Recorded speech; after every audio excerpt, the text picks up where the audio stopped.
محترم جناب قبلہ زاہد خان صاحب، خدا کے نبی، خدا کے دل، مسیح الزمان اور آج کے دور کے نئے آدم، ہم آپ کو آج کی اس سوال و جواب کی نشست میں خوش آمدید کہتے ہیں، آپ کا استقبال کرتے ہیں ہماری ایڈمن ٹیم، خصوصاً برادر پیغمبر سورج خان صاحب کے ساتھ اور ہمارے دیگر ممبران کے ساتھ۔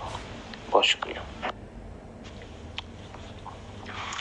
خدا کا سلام ہو اطہر اور سورج صاحب اور دیگر ٹیم جو ہماری مدد کر رہے ہیں۔ تو آج وقت نکال کے پھر میں نے کہا کہ کیونکہ میں پھر چلا جاؤں گا کچھ دن کے لیے، تو میں آگے ہوں، تو پھر دیکھ لیں کوشچن آنسر شروع کرتے ہیں۔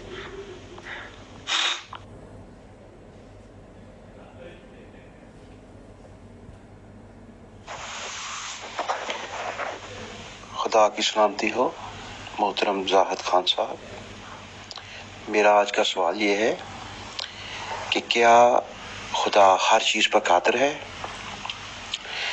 کیا جتنے بھی حضرت آدم علیہ السلام اور ابلیس اور پیغمبران جو آئے، جو انہوں نے غلطیاں کی اور جو کچھ بھی ہوا، اگر خدا ہر چیز پر قادر ہے تو کیا یہ جتنی جنگیں ہوئیں اور غلط فہمیاں ہوئی جو کچھ اور جو برائیاں تھی، کیا ان کو ختم نہیں کر سکتے؟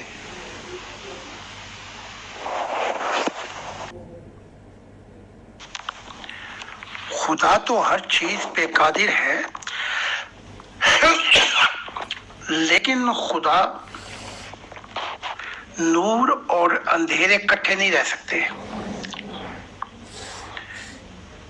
تو جب خدا نے جسم کی آزادی دی، روح کی آزادی دی، شعور کی آزادی دی، ضمیر کی آزادی دی، تو یہ 5% یہ جو ساری آزادیاں دی گئیں، اس کے اندر یہ محبت کا پودا جو ہے یہ بڑھتا اور پلتا ہے اور اپنا پھل لاتا ہے۔ یہ 5% ذمہ داری جو ہے یہ انسان کی ہے، انسان نے پوری کرنی ہے، باقی وہ اپنی ذات میں قادر ہے۔ چاہے تو ساری کلی کائناتیں جو ہیں انسان سمیت اور فرشتوں سمیت اور مخلوقات سب کو مٹا سکتا ہے، نئی تخلیق کر سکتا ہے، لیکن چونکہ وہ اندھیروں سے باہر آیا محبت کے لیے، تو وہ جو وعدے کر بیٹھا ہے اپنی ذات سے ان پر قائم ہے۔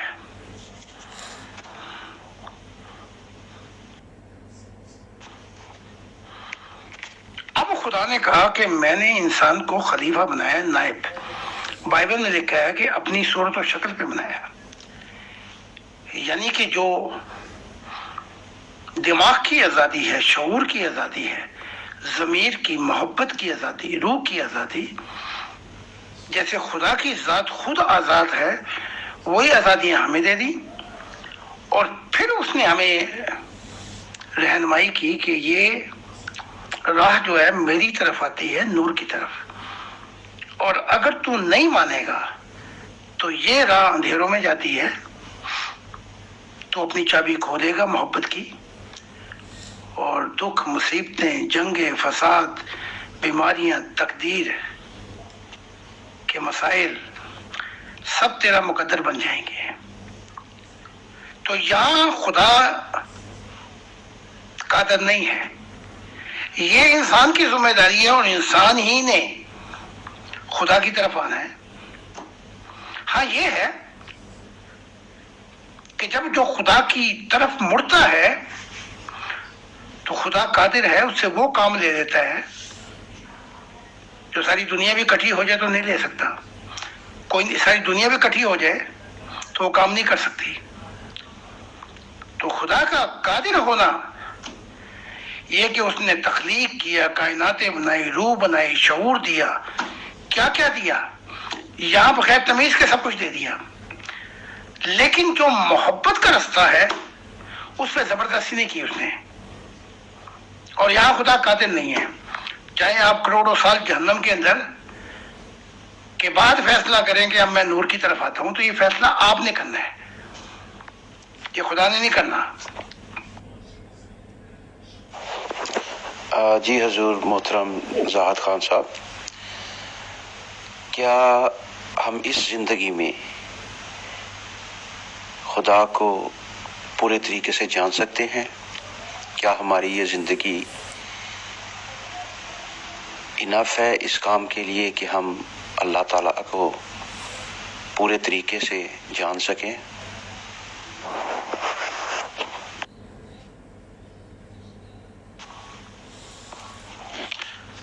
پہلے آپ اس حقیقت کو جان سکیں کہ ایک زندگی ناکافی ہے خدا کی تلاش میں، اور ایک زندگی میں اس کو پانا، وہ پانا صرف محبت میں ہے. باقی رہ گیا کہ اس کو جاننا. اس کے لیے موت کے بعد بھی زندگی ناکافی ہے، ایک ان گنت ابدی زندگی چاہیے. اس لیے وہ کہتا ہے کہ میں جہانوں کا رب ہوں. مسلمانوں نے سمجھا کہ وہ مسلمانوں کا رب ہے. یہ دھوکہ یہودیوں کو بھی ہوا، یہ دھوکہ عیسائیوں سب مذہبوں کو ہوا کہ ہمارا خدا ہے. اس دھوکے میں آ کے انہوں نے اپنے دائرے بنا لیے کہ یہ اسلام کے دائرے ہیں، اس دائرے سے کوئی نکلے گا کافر ہو جائے گا. تو ہر مذہب نے اپنے دائرے بنائے، لیکن اس تنگ نظری کے اندر وہ خدا کو اپنا پنجرا بھی بنا بیٹھے، اپنے پنجرے میں بند کر بیٹھے. لیکن خدا کی ذات ایسی نہیں ہے. کہنے لگے آؤ اور دیکھو، ہماری کھڑکی سے خدا دکھائی دیتا ہے، اور جتنی بڑی کھڑکی ہے اتنا ہی آسمان ہے. پھر کسی دن کوئی صوفی، کوئی سادھو، کوئی سنت نکلا کھڑکی سے، آسمانوں پہ پہنچا تو دیکھا کہ کھڑکی، آسمانوں کے ارد گرد تو کوئی کھڑکی ہے ہی نہیں، وہ تو اللہ، اس کی تو کوئی حد ہی نہیں ہے. اب یہ ہے دوسرا سوال،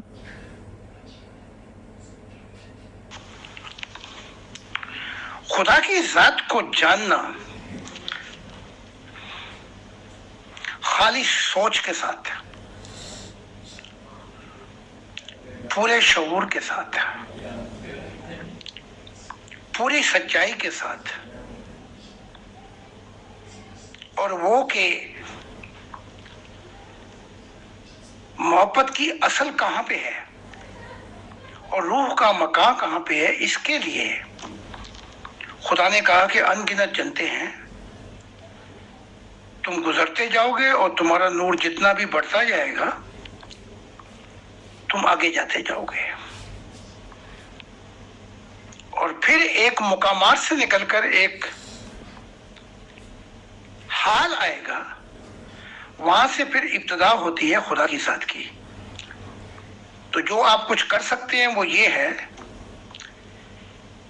کہ تو اپنی یاد، اپنی محبت میں اپنے آپ کو خالی کر دے، اپنی سوچوں کو، اپنی شعور کو، اپنے دل کو ان صنم آشناؤں سے دور کر دے. کیونکہ یہ محبت کا بیج جو ہے وہ تیرا نور بن جائے گا، اور خدا تجھے اپنی بادشاہتیں دکھاتا رہے گا تاکہ تو کامل ہو جائے. کامل ہو نہیں گیا، ہو جائے. تو یہ ایک لمبا سفر ہے.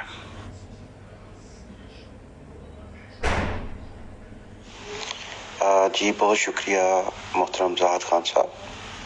ابھی آپ نے بتایا نور کے متعلق، تو یہ نور کیا ہے اور روح میں یہ نور کس طرح آتا ہے؟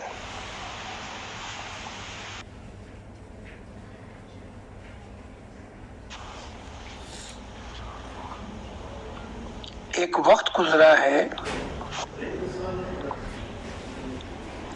کہ کچھ بھی تخلیق نہیں ہوا تھا، سب کچھ اندھیروں میں تھا، اور جب یہ پہلی نور کی کرن جو پھوٹی ہے وہ خدا کی محبت سے پھوٹی، تب اندھیروں میں اجالا ہوا اور خدا نے محبت میں تخلیقات کی، ارواح کی، اور جو کچھ بنایا۔ تو جب کوئی انسان خدا کے نزدیک آتا ہے اور خدا اس کے نزدیک آتا ہے تو اس کی محبت کی مقدار کے مطابق ایک بیج جو ہے اس کی محبت کی مقدار کے مطابق جو مخلوق ہے وہ بیج وہ ڈالتا ہے، آپاشی ہوتی ہے، پھر بندہ جو ہے اس کو اپنی محبت، اپنے پانی سے محبت کے اس کو آپاشی کرتا ہے، اور پھر یہ بیج درخت بنتا ہے جس کا پھل نور الہی ہے، اور یوں یہ روح کا نور اور پرتو بن جاتا ہے۔ اس طرح یہ پروسیس ہوتا ہے۔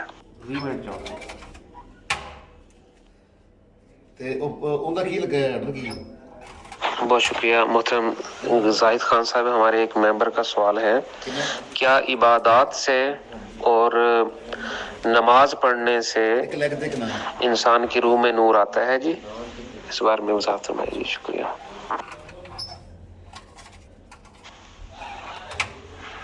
نماز، عبادات، روزے، زکوٰۃ، یہ سب چیزیں دل کو وسعت دیتی ہیں، یعنی جب آپ نیکی کرتے ہیں تو جو کچھ بھی دیتے ہیں اس کا اثر جو ہے آپ کے دل اور آپ کی روح پہ پڑتا ہے۔ اس کے باوجود اعمال نامے میں یہ حساب کتاب نیکیاں اور برائیاں موت کے بعد مائنس پلس ہو جاتی ہیں۔ اب یہ ہے کہ ایک اور نماز ہے کہ وہ نماز یہ ہے کہ ایک ہی سجدے کے اندر کسی کی دنیا بدل جائے، تو وہ عبادات جو ہیں، وہ درخت جو ہے عبادات کا، اس کا پھل پھر جو ہے وہ محبت الہی ہو جائے گا، یعنی کہ ساری زندگی میں ایک ایسا سجدہ ہوا کہ آپ کی دنیا بدل گئی۔ تو عبادات مقامات ہیں اور پھل جو ہے محبت الہی ہے۔ اگر یہ عبادات صرف دوزخ کے خوف اور جنت کی امید پہ ہیں تو یہ جھاڑ اور پوت ہیں۔ اپنے آپ کو بچانے کے لیے جس طرح مزدور کو آقا کا خوف نہ ہو تو وہ چھوڑ کے چلا جائے، مزدور کو مزدوری نہ ملے تو وہ کام نہ کرے، تو عبادات جو ہے اس کا پھل محبت الہی ہے۔ یہ بات آپ کو ذہن نشین کرنی ہوگی، اس کے بغیر عبادات جو ہیں وہ بھور ہیں۔ آپ پوری دنیا کی دوڑ میں رہیں گے، دنیا کی فکروں میں، غبن، ظلم، سب کچھ، اور عبادات کر کے یہ جانیں گے کہ میں بچ جاؤں گا، تو پھر آپ نے نہ عبادات آپ کے منہ پہ ماری جائیں گی اور نہ آپ پھر آخرت کے مضمون کو سمجھا، نہ عبادات کا جو پھل تھا محبت الہی اس کو جانا۔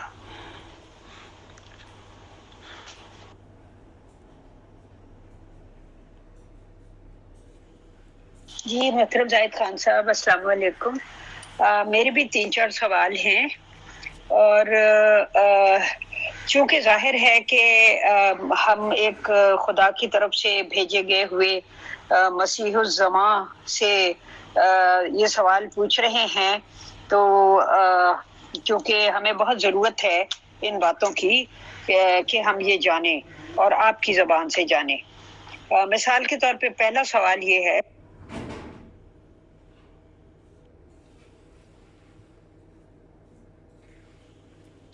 کہ اخلاق فاضلہ کیا ہیں.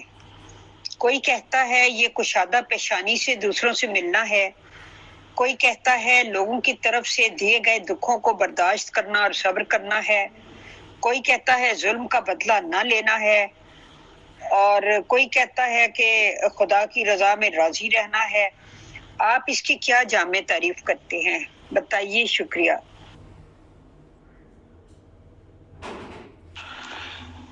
اخلاق فاضلہ خدا کی سیرت ہے اور محبت الہی کا روشن ہو جانا ہے کسی انسان کے اندر.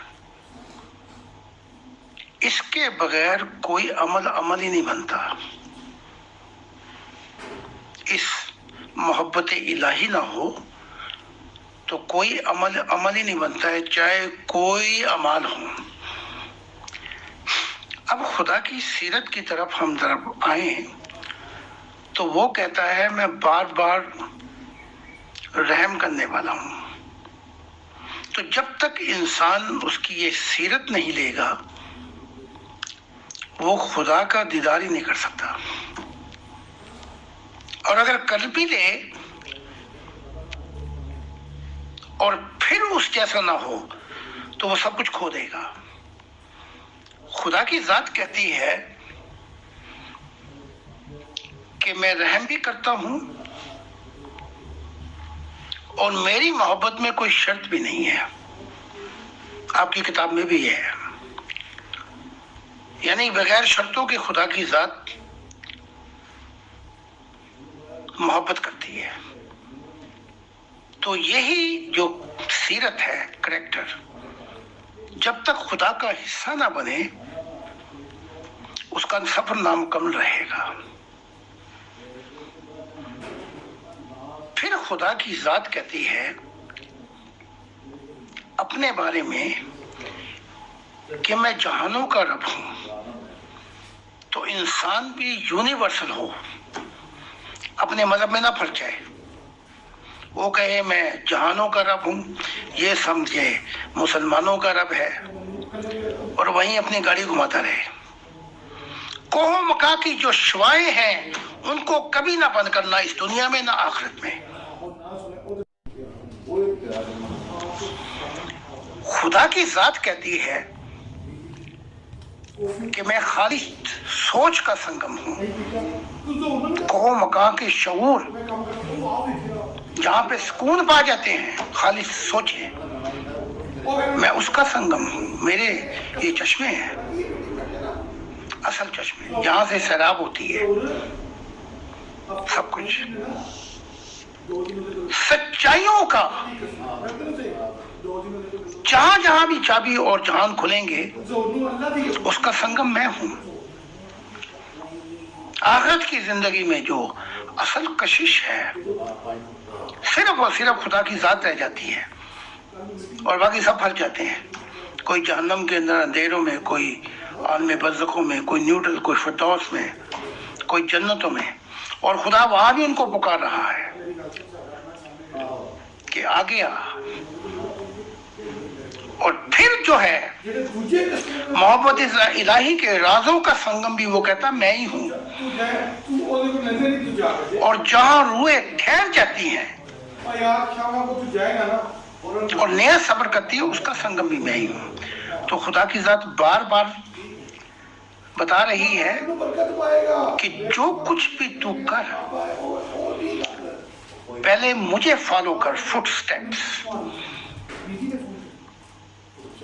تو خدا کی محبت الہی اگر ایک چابی لے لیں آپ تو آپ صبر بھی کر جائیں گے، خندہ پیشانی سے بھی پیش آئیں گے، کسی کے گناہوں کو بھی نظر انداز کر دیں گے، بار بار نظر انداز کر دیں گے. کوئی دکھ دے گا تو دعا کر دیں گے. تو محبت الہی ایک ایسی چابی ہے کہ یہ آپ کو سب بھنوروں سے نکالتی رہے گی. اس دنیا میں بھی اور آخرتوں میں بھی. یعنی ہر جنت سے زوال ہو سکتا ہے، لیکن محبت الہی جس روح میں ہوگی اس وہ روح جو ہے اس پہ زوال نہیں آئے گا. تو خدا کی ذات جو ہے وہ اپنی مثال دے کے سمجھاتی ہے کہ میرے جیسے ہو جاؤ، کامل ہو میرے جیسے، جیسے میں کامل ہوں میری محبت میں. تو تھوڑی سی تعریف یہ ہے، باقی جو اگلی کتاب آئی ہوئی ہے وہ پڑھ لیں. میرا دل کھویا گیا خدا کی محبت میں. جی محترم زاہد خان صاحب، بہت شکریہ. آپ کے جواب سے ہی ایک اور سوال پیدا ہوا ہے. جیسا کہ آپ نے فرمایا کہ اخلاق فاضلہ جو ہے وہ خدا کی سیرت ہے، اور خدا تعالیٰ فرماتا ہے کہ میں بار بار رحم کرنے والا ہوں، تو یعنی انسان کو بھی ایسا بننا چاہیے. لیکن خدا تعالیٰ کے تو 99 نام ہیں. اگر انسان خدا تعالیٰ کی صفات کا مظہر بننا چاہے تو پھر اس 99 ناموں میں سے ایک نام اس کا قہار بھی ہے، اس کا نام جبار بھی ہے، تو یہ سارے نام بھی ہیں. تو کیا ایسا نہیں ہوتا کہ کچھ لوگ اس کی صفت رحمان اور رحیم کے مظہر ہوتے ہیں اور کچھ لوگ اس کی صفت قہار اور جبار کے مظہر ہوتے ہیں؟ تو اس بارے میں آپ کیا فرماتے ہیں؟ جب آپ آپریشن روم میں جائیں تو حکیم کے طور پر وہ آپ کی چیڑا پھاڑی کرے گا، شرک جسے حکیم کہتے ہیں. تو وہ کہتا ہے میں حکیم بھی ہوں، لیکن جب وہ آپ کا آپریشن کرتا ہے اس کو آپ کی چیڑا پھاڑی سے کوئی خوشی نہیں ہے. تو اس چیڑا پھاڑی میں آپ کے جسم کی وہ چاہتا یہ ہے کہ جو بیماری آپ کو مہلک لگی ہوئی ہے، جو مار دے گی، یعنی کہ جو روح کو ختم کر دے گی، یعنی کہ اندھیرے لے آئے گی، ختم تو نہیں کر سکتی، اندھیرے لے آئے گی، اس سے آپ کو نجات دے دے. اس ٹرم میں وہ کہتا ہے میں حکیم بھی ہوں، میں قہار بھی ہوں. جب وہ دیکھ لیتا ہے کہ اب یہاں اندھیرے اتنے آ گئے ہیں، یعنی کہ نوح کا وقت جو تھا ایول اینڈ ورس، اور کوئی صورت درکار نہیں رہی، تو پھر وہ قہار سے مراد یہ ہو جاتی ہے کہ وہاں بھی جو کچھ ہوگا اسے وہ نئی ابتدا کرتا ہے. جیسے کہ نوح کو کہا کہ کشتی بنا لے پہلے، اور یہ کشتی نیا آسمان اور نئی زمین ہوں گے. لیکن وہ نوح کی غلطی تھی کہ وہ جو ان لوگوں کو بٹھایا تھا خدا نے، نوح نے اپنے برے خاندان کو بھی بٹھانے کی کوشش کی جو اہل نہیں تھے. اس لیے وہ جو نیا آسمان نئی زمین کشتی تھی وہ بھی رہ گئی بیچ میں.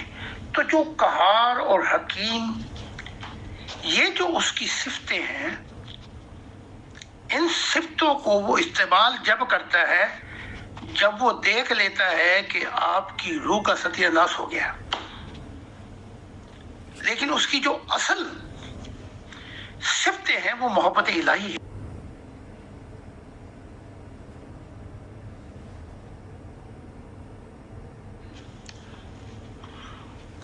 ایک چھوٹی سی مثال دیتا ہوں. اگر لوگ یہ کہیں کہ میرے اندر قہار اور حکیم اور یہ جبار والی صفت ہے، تو ان کے لیے یہ ہے کہ جیسے مسلمان کہتے ہیں کہ ہم تو سنت پوری کر رہے ہیں شادیاں کر کے، اور 9 سال کی شادی بچی سے کر کے اور بہت سی چیزیں کر کے سنت حضور کی پوری کر رہے ہیں. تو یہ حضور کی صفت تھی. لیکن حضور جو تھے محمد صاحب، ان کی یہ بھی سنت تھی کہ میں فقیر ہوں فکر پہ، یعنی کہ میری ساری زندگی فکر پہ گزاری میں نے، تو پھر فقیر بھی بنے. اور میری ساری زندگی جہاد قطرے گزری،